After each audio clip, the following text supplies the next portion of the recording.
Nigerians who are yet to register for their permanent voter cards will no longer be able to do so as the deadline given by the Independent National Electoral Commission has elapsed. Sunday, the 31st of July, was the deadline set by INEC for the exercise. Nigerians who tried to beat the last-minute rush and register for their PVCs thronged INEC offices across the country, but not all were able to successfully register. These Nigerians are now calling for another extension for the continuous voter registration exercise, but INEC is having none of that. With many Nigerians still yet to register for their PVCs, how will this affect the outcome of the election? Joining us now is lawyer and national coordinator, Yoruba Patriotic Movement, Oladosu Oladipo. Good morning, and thank you for joining us on TVC Breakfast. Good morning. Good morning. Good morning.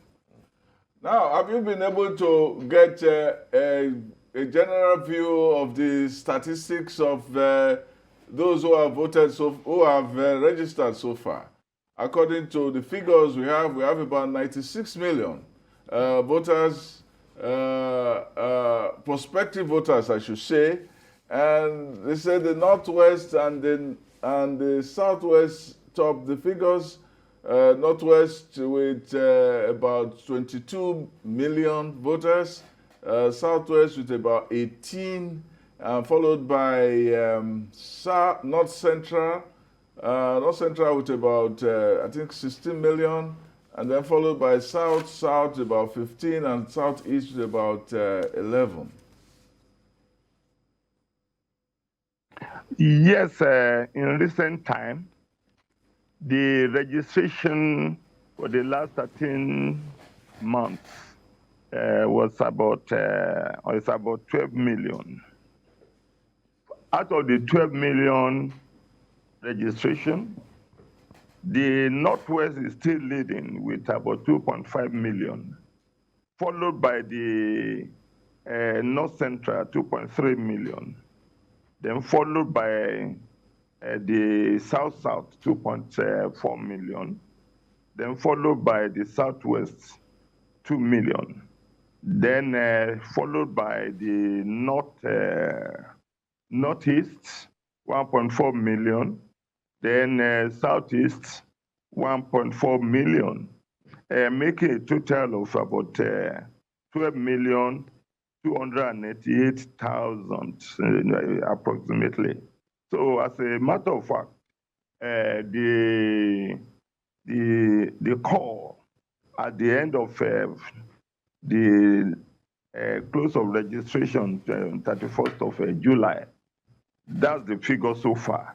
But the Northwest is still leading with 2.5 million, then followed by the North Central.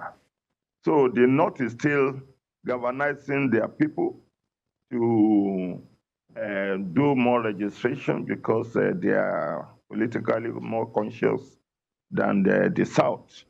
So the North has about 6.3 million in the new registration, and about 5.9 million for the South. So everything considered, we can see that the North, they are very politically conscious. So now that we have two candidates in the South, two prominent candidates from the major parties, the Labour Party, the APC, and the PDP. Two are from the South, the Labour candidate and the APC candidate. Therefore, the registration for the South is 5.9 million. West having, Southwest having 2 million. Then Southeast having 1.4 million, where the candidates come from. Then the Northeast, where the PDP candidate comes from, has 1.5 million. So new voters registration. So on the roll, the zeal for registration was great within the last 30 months, 30 months rather. So I can say that people are aware. The awareness generator is great. There is clamor for them to extend the date of registration. But the INEC has given the verdict that before they can get the PVC, production of the PVC and other materials, it will take time. The ones that have been produced, I think people should go and collect, because with that collection of the PVC, you can vote. It's just like one wanting to build a skyscraper, a building. Without the foundation, nothing can be done. It's when you have the foundation, this foundation built on a rock, then you can do other things. So obtaining the PVC is the passport to voting. You can't vote in the social media. If we have millions, 50 million people in the voting in the social media, and they don't have PVC, it's only people with PVC, valid PVC that will be recognized as this voter's registration card, that will be recognized to vote and will be allowed to vote. So those people who are allowed to vote are the people who can, who say vote we can't. So right. I'm urging everybody, if you are very all patriotic Nigerians, to actually take care of their PVC, that is a permanent voters registration card. All right. Once they do that one, hello? Yes. The thing should. A quick question before you move on. Yes, a quick question. Still looking at the breakdown of the voter registration, especially the Southeast, there are those who are concerned that the low numbers is concerning and are wondering what could be at the heart of that. From your point of view, what do you think perhaps could have, informed that? There are so many factors. The primary factor is the fact that the urge, the incentive, the motivation to do the registration, many people procrastinate a lot. And politics is a business, as a matter of fact. And there should be people who are actually geared towards mobilizing people to do all those things at the right time. The same thing with voting. You see, the things are not done. There's no easy way of getting things done.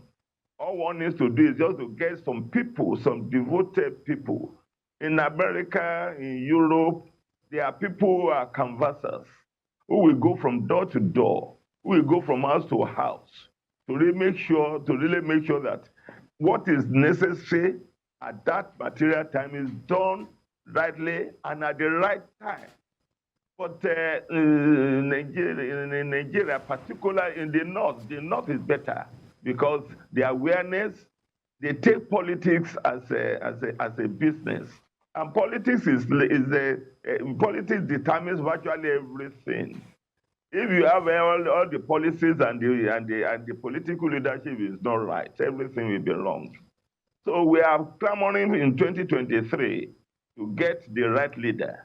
And we want the right leader, the prerequisite, the condition is also for make sure that we get the weapon to actually get that person elected, to give that person mandate. All right. That condition precedent is less.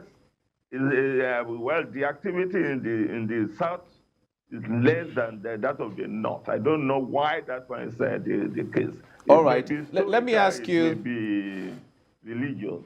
Okay. Let me ask you this: yes? if you compare the figures now to registration towards the 2019 election, it's yes. obvious. It's really obvious that the numbers now have really spiked, and this is really encouraging, getting more people on board. But what do you think is responsible? You mentioned the issue of awareness earlier, but besides issues of awareness, what do you think is responsible for this eagerness in the minds of young Nigerians to register and get their PVCs at this time? Yeah, so many factors. One of the major factors responsible for that is the activities of the youth themselves. Most of the youth are in the universities now. They're strike for the past 3-4 months. Definitely, they have to do something. And they want to take part in making sure that the country has the right leadership, and they want to partake in the process. Part of the participation which is necessary is to first of all get the PVC to register. And that is why many of them, because of the fact that they were not attending lectures, they were not attending any business, they feel that they could mobilize themselves and do the registration. I think that's one of the factors. Another factor is the youth party leaders. Every party has its own youth organ. The organs of the parties, they have met and they have been meeting to really make sure that they mobilize people for registration. That one was another awareness. The women folks, because the women awareness is great in this country nowadays, they move and they market women, young professionals, and so on. They meet regularly, and they have educated themselves to do the registration, to get the power to vote, power to give the right leadership, the right mandate for right political and economic atmosphere in this country. Right. So that might be responsible for the increase. Right. Comparative While to you were that speaking, of 1988. right. Yes. Right. While you were speaking, you were talking about the right leadership being the motivation for the number of those who have registered so far. And the question to you now is, when you look at the candidates so far, who do you think embodies what Nigeria needs come 2023, because that motivation that we have seen, there might be some qualities that these voters might have seen. And when you want to break that down for us, so who is this person and what are the qualities? Yes, one, as I'm the national coordinator of the Nigeria Next Level Prosperity, and we have coordinators all over the 23 states of the 36 states of the Federation. So we meet regularly. I've just arrived from Abuja, where we held a meeting, at least to really actually audit what has been done. As a matter of fact, if we look at the three major political parties and their leadership, the APC has Asiwaju Bola Ahmed Tinubu, popularly known as Jagaban. We have the PDP as Atiku Abubakar, who was vice president during Obasanjo's regime. And we have Obi, who was governor of Anambra. If we look at the records, because we need to look at the profile, what has been the antecedents, what has been the track records, what has been the integrity, what has been the performance of these people. Bola Ahmed Tinubu had a state, Lagos State. He was governor of Lagos State for 8 years. And during that 8 years, there were lot of leadership quality which he exhibited. As in the first instance, he got the right people in the staff as a commissioner. I mean, in his government as commissioners, special advisors, directors, DGs, and so on. And most of them, they excel in their site. So Lagos became the number 5 largest economy in the whole of Africa. And that's the pedigree of Asiwaju. Asiwaju has the quality which he has imbibed 1 year exchequer rule in Lagos.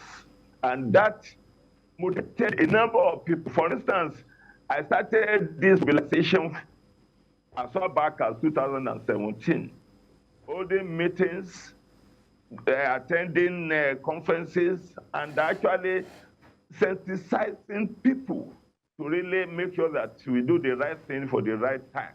So Asiwaju is unique. Then I talk about Atiku Abubakar. He was vice president. And when he was vice president, he was more or less a spare tire. So, and a very active Olusegun Obasanjo, Chief Olusegun Obasanjo. Olusegun Obasanjo was a good leader. He did virtually everything very, very well.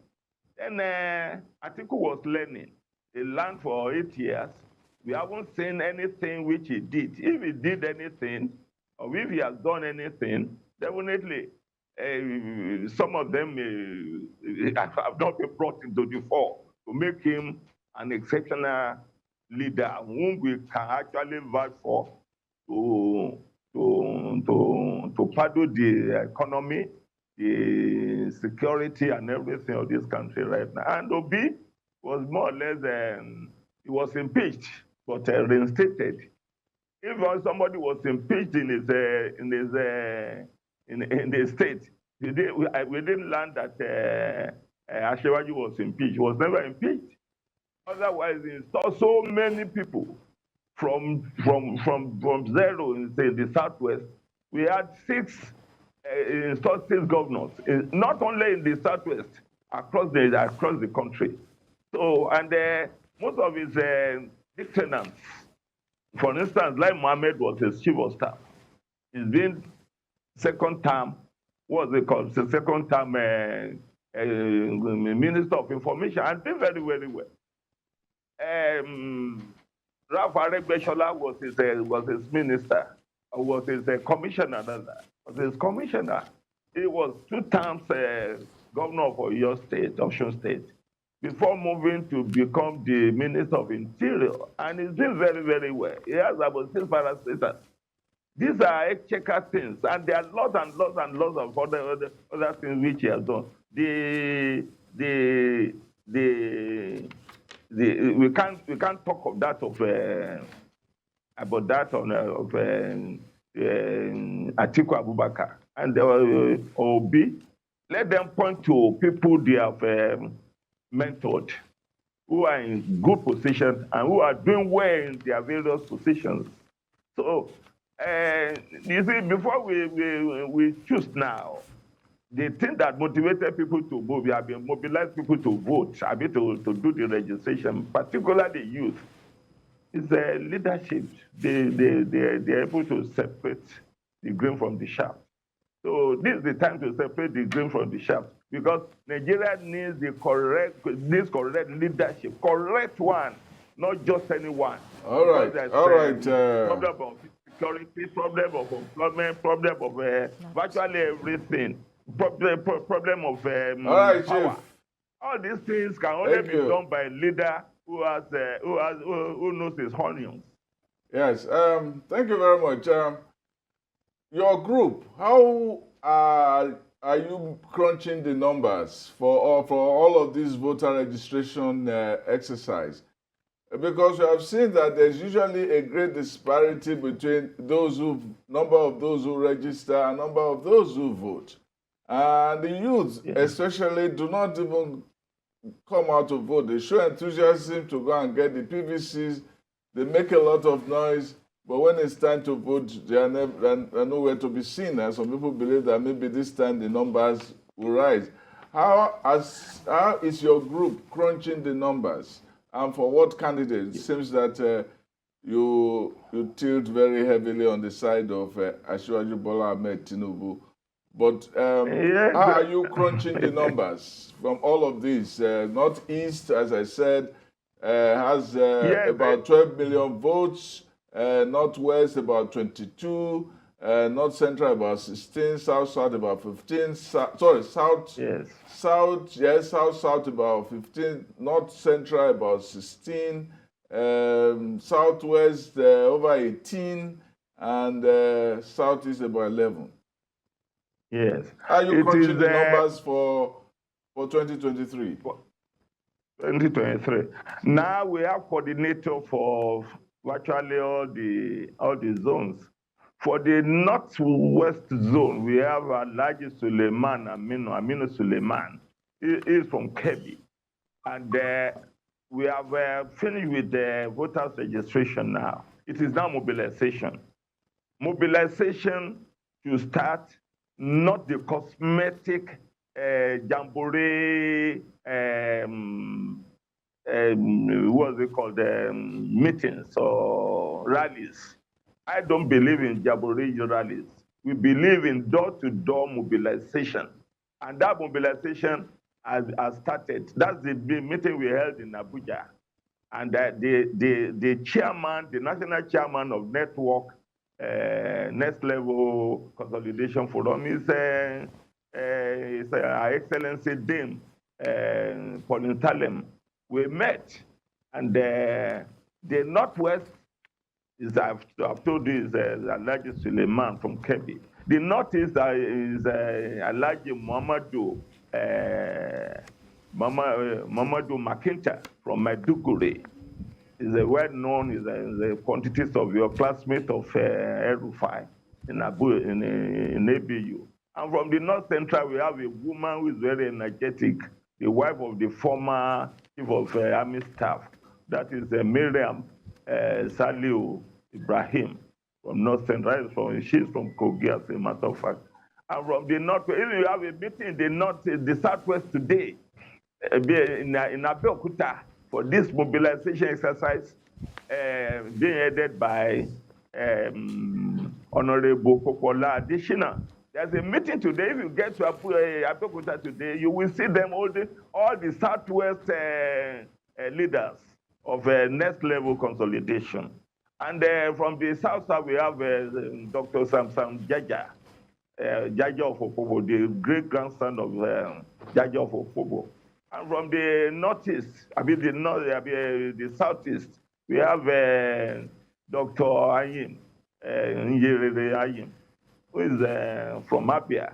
They are all mobilizing, and they are all doing very, very well. So we mobilize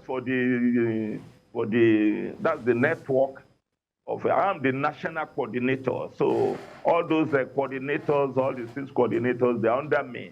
And I'm the author, I'm the signature of that next level. But they bought it when I sold it to them. And everybody is doing fine.